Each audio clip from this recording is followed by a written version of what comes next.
Hey everyone, thanks so much for joining us here on the podcast today. I'm your host, Jared Taylor. I am joined by two people I'm sure everyone in the healthcare space knows, John Hallock and Christina Farr. Real pleasure to have both of you here today. I know we have a topic we're all going to be talking about today that kind of fires up each of us. And real quick, for those that maybe for some reason haven't known you, just give them kind of your 30 seconds each. Christina, we'll start with you, then we'll kick it over to John, and then we'll go into the topic today.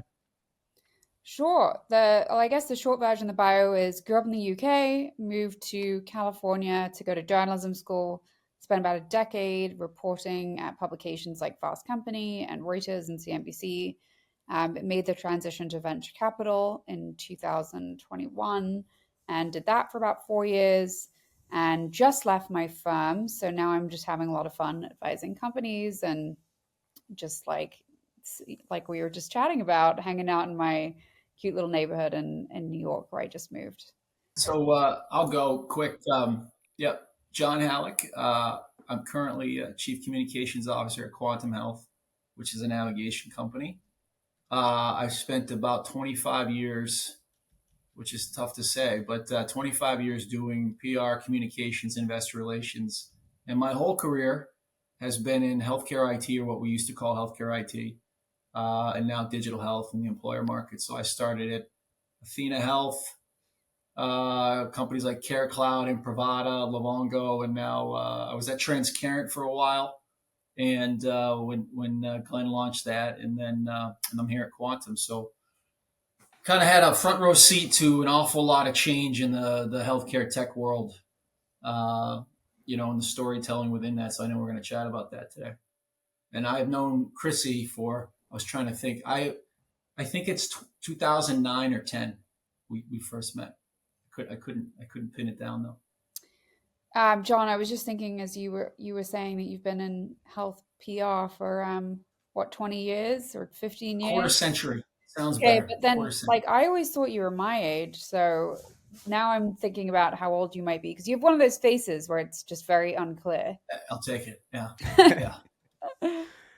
One of the things I wanted to really dive into today, because this is something that I face a lot, especially it seems like leading up to this, I've received the worst pitches and everything from PR firms. So this is timely, and we'll switch back and forth. We'll start with Christina, and then we'll go back to John, and then we'll start off with someone different each time. But Christina, would love to hear what you think has happened to PR and comms folks. They seem to not be able to or want to engage with reporters today in the same way that they did. What are you seeing, and why do you think that seems to be the case? Well, I think there have been a few trends that have happened more on the macro. And this is something John and I talk about a lot, which is just that there are very few journalists left. I mean, it's crazy. We've seen massive newsroom reductions in the past 20 years, and a lot of that brought on by the internet and the rise of social media, and we all know about that. But what it's perpetuated is this massive kind of imbalanced ratio between comms and journalism. So it used to be about three PR to every one journalist, the hack to flack ratio as it's sometimes referred to, and now it's about 9-1. So there's just not many journalists, per the numbers of people trying to kind of get them to write about companies that they represent. So I think that's kind of a big change that you've seen. And I think this has gotten worse when it comes to startups in particular, because there are still reporters certainly covering the big companies, the Amazons, the Googles of the world, but very few that cover early stage businesses that are just getting off the ground. And I think a lot of founders then feel a resentment around that. Why is there not more press writing about my every move? Why am I not getting picked up by major mainstream publications every month or two because of my product launch? And just kind of a lack of understanding of what the press is actually meant to be covering, which is really news that's in the interests of the public and not just some company product launch.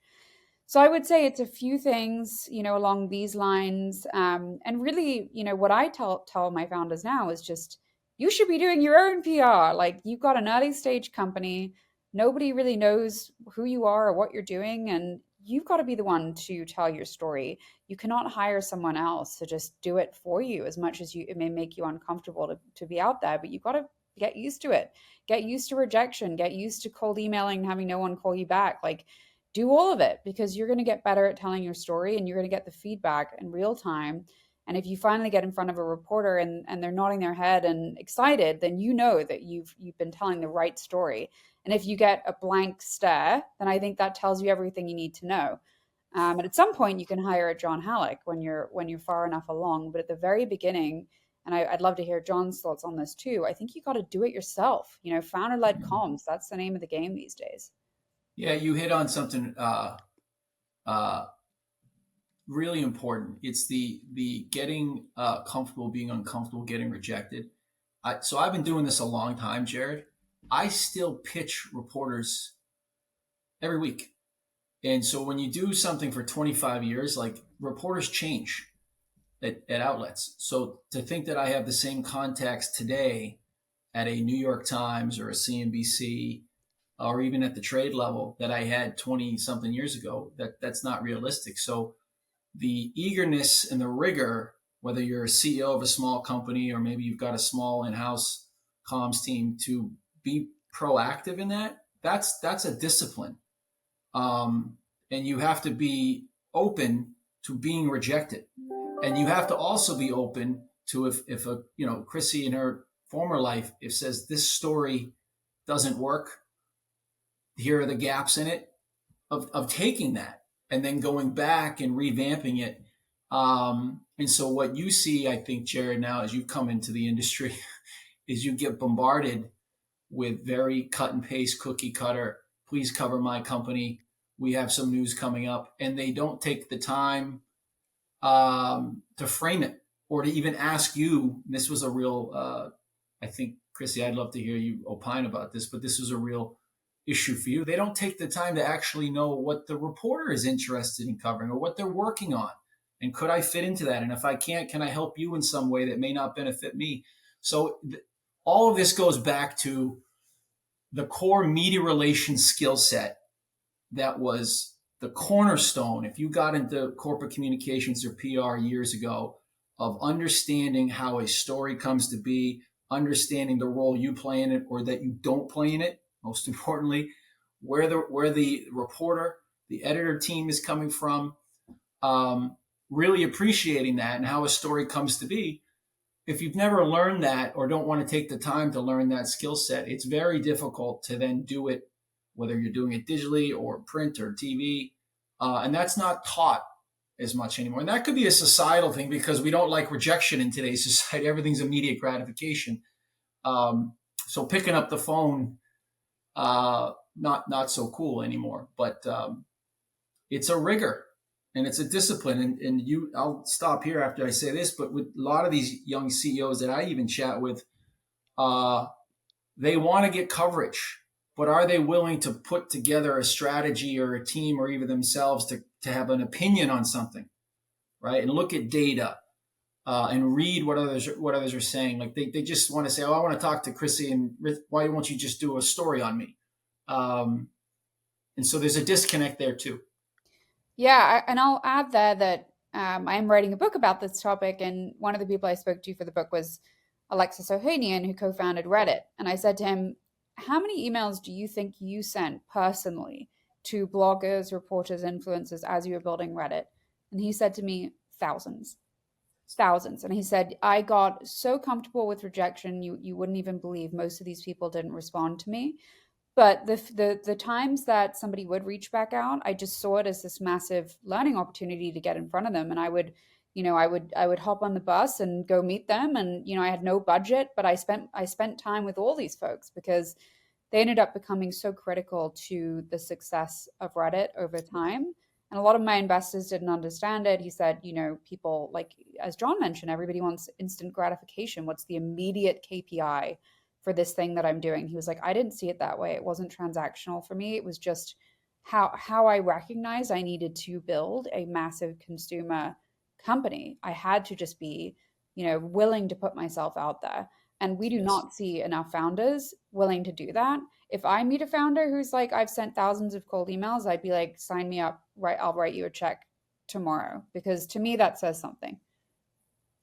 But didn't that so that individual appreciated the role that strategic communications could play in their business long term. So they were actively engaged in it, right? They didn't view it as, hey, do we have a PR team? Any of the founders that I've worked with, PR, communication, storytelling, thought leadership was a paramount part of the strategy of the company, right? And so they were invested both themselves, and they made sure that it was not just some thing that was part of marketing, right? That this was a standalone function. And if we didn't nail this and we weren't all invested in taking part in it, then we weren't going to be able to disrupt or differentiate ourselves in the marketplace. And Chrissy mentions getting coffee. We I remember a story we did with you. You were at Venture. What was it? Venture Beat. Venture Beat. Was it Yeah. Venture? There you go. Jonathan Bush met with you maybe 2 or 3 times. First one was, I think you just wanted to make sure like this individual was for real.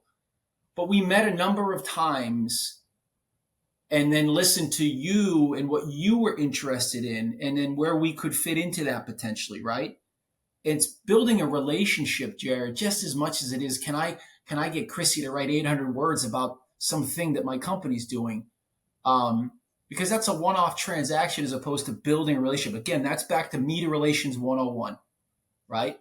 And if you can help her do her job better over time, that will benefit you. But you've got to put that energy in and that time, and then take the feedback, and close the loop. And if you don't do even what you're doing here with this new media outlet you have, right, of taking chances, of saying, sure, we'll do an interview, we'll see how this goes.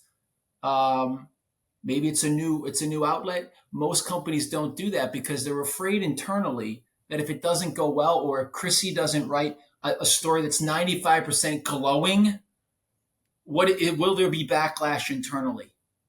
There is no way when you were at CNBC, Chrissy, you were ever going to write a story that says Livongo is the greatest company that's ever existed. They do nothing wrong. They figured it all out. Glenn Tolman's a genius. Period. Here's, we sent it to my editor.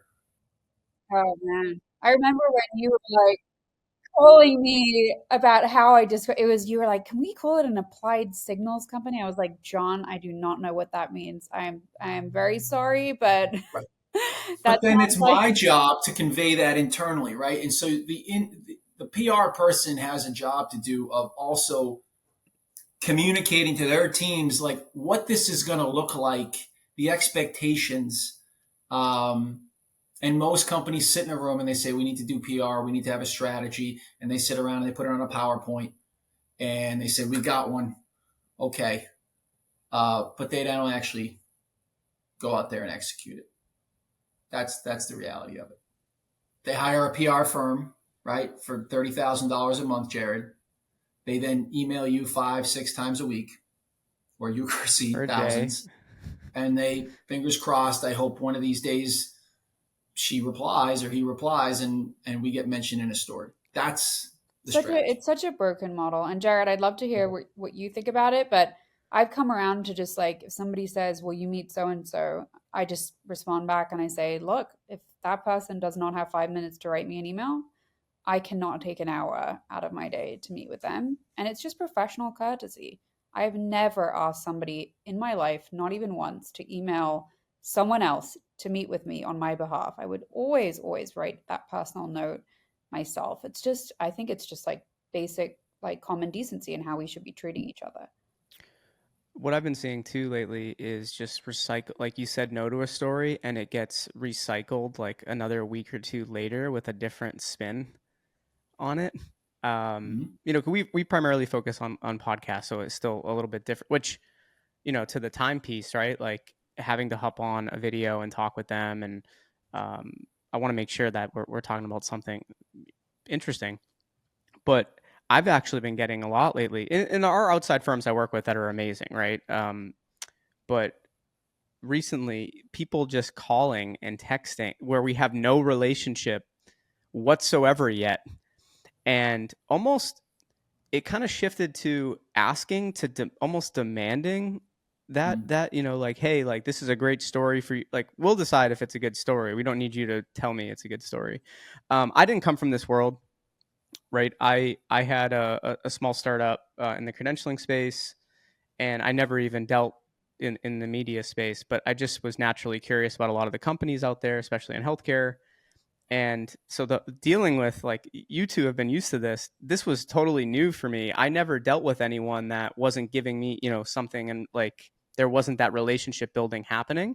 So it was some adjusting that that took some time to get used to. But I mean, how do we fix it? What's the path forward? I would love to hear from both of you on that, because it seems like the practice of storytelling has gone away a little bit, and I Mm-hmm. would love to know how do we get back, because storytelling is so critical.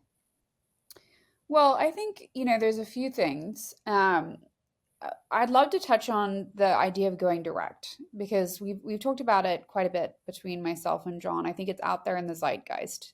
Jared, you're doing it right now. You are going direct. You had something to say. You had an interest in healthcare and you built this podcast.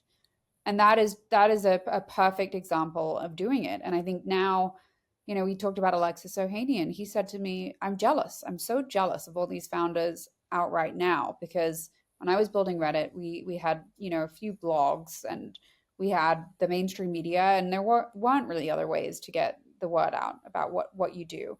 And now we have Substack, we've got podcasts, we've got Twitter, we have LinkedIn. I mean, I found that I don't even need a platform like a CNBC anymore because I can get 50,000 people reading each one of my newsletter posts, which I built on Substack and now Beehive. And I've got, almost 200,000 people reading me on LinkedIn, and Twitter is another 100,000. So you can reach hundreds of thousands of people, not without any kind of semblance of a mainstream media presence. And any founder today could build that. And it takes time. You don't get to like hundreds of thousands overnight, but I've seen people build up LinkedIn by thousands of percent points every single month just by consistently posting interesting content that people in the industry want to read. So I think that's one way to do it, is like you just, instead of like spamming, hiring a firm or an agency to spam people, you should just think about what you have to say that's unique and differentiated and go test it directly in the market through the channels that you have access to. And if you've shared something, I had a company that I advised where he shared a really interesting, insightful post on LinkedIn related to the news of Walmart shutting down clinics. Three different outlets reached out to him, not the other way around, to quote him Right. because he put out something timely and interesting that not everybody else was saying. So in my mind, that's how you do it. Just stop the spamming, stop the pushing, and just like be interesting and go from there. Like step one, have real. If you want to do thought leadership, have thoughts. Amen. Jared, before I got onto this like a week ago, I there's a few in-house comms folks that I consider really solid, and people that I will run ideas past to make sure I'm not crazy. When I think of people like Julie at Maven and some others, right, that I think do a fantastic job. Um, there's a fun, Chrissy just alluded to it earlier. There's a fundamental business model problem with PR firms, right? I don't blame them for it. If companies are willing to give you a very large retainer, and you don't want to build it in house, I get that. But it goes back to whether it's me talking to you to say, hey, do we want to do something neat and different with Zane, right? And taking a little bit of risk there or building a relationship all the way back 20 plus years ago where you're trying to talk to Milt Freudenheim at the New York Times that you don't have a relationship with. The idea of reaching out and understanding where the other individual is coming from, what they're trying to achieve, right? It can't always be one-sided. The same with what Chrissy's doing with her new outlet, which she's absolutely right. What you're doing or what you're doing, Jared, like that's where it's going. But if whether you worked at the New York Times or CNBC or doing your own thing, you still have to create a relationship and try to understand where you fit in there. And I think there needs to be a shift in-house with in-house comms people. They're extremely on average risk adverse. I agree. I don't see them often sit down with a CEO or their board and say, this is why we have to do this. and if you go back to Livongo, which was kind of like a media darling, what people don't see are the 470 media and analyst interviews we did in a year. Well, that only happens if you have executives willing and are invested in doing that, to telling their story to whoever. I couldn't even tell you how many interviews Jonathan Bush did over the years. But you know what he always did? He always, and Glenn did this too, and Chrissy knows this, whoever covered their companies early on, they always continued to cultivate that relationship, regardless of where that individual was working. They'd always support them, or I would always support them in their new endeavor, because they supported you when you were sitting on cardboard boxes and trying to get your company up and running. That doesn't exist, and it needs to exist, whether it's on the agency side or in-house, because what the agency people will say is, well, we can only be as successful as the in-house person that is quarterbacking this. And what ends up happening is, if you don't have a solid in-house person, they use the agency to always have to throw them under the bus if they don't get the press. But no one's actually having the real conversations, like Chrissy alluded to, of saying, well, how invested are you to their leadership team, of holding them accountable and having them part of the strategy to take some of the risks and be proactive in the comm strategy. So there's a little bit of an issue all around. I'll leave you with this story, though.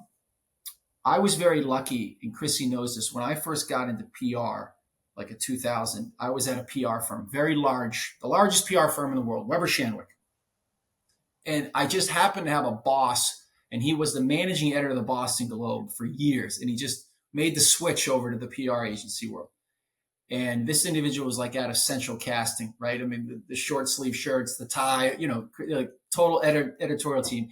And he trained us on this team differently than the other agency folks were trained. And we would write something, we'd bring it down to his office, and he's like, this isn't worth my red ink, crumple it up, throw it at you, do it again. Or if you wanted to learn to pitch the media, he would say, this is the business reporter here at the Globe.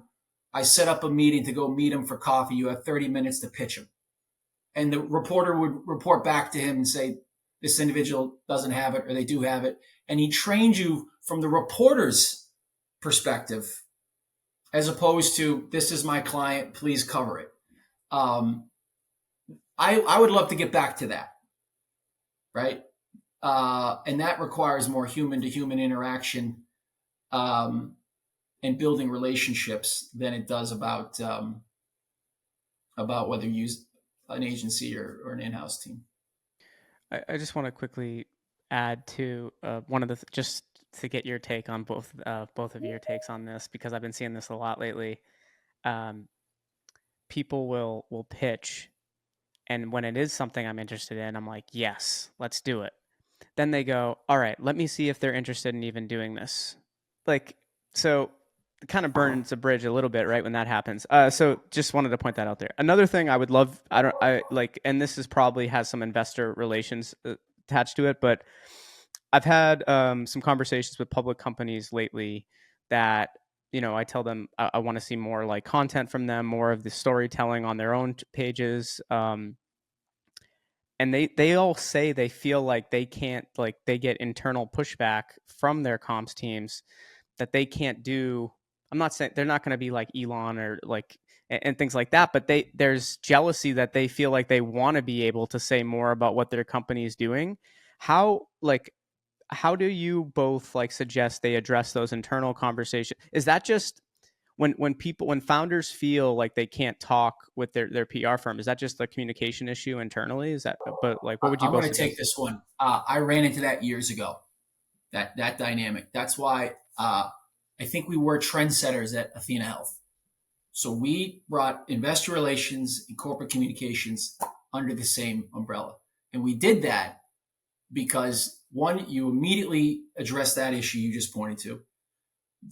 The story architecture that you're creating to tell, whatever I tell Chrissy at CNBC, I'm essentially telling a sell side analyst, okay? Because one, they're reading what she's writing.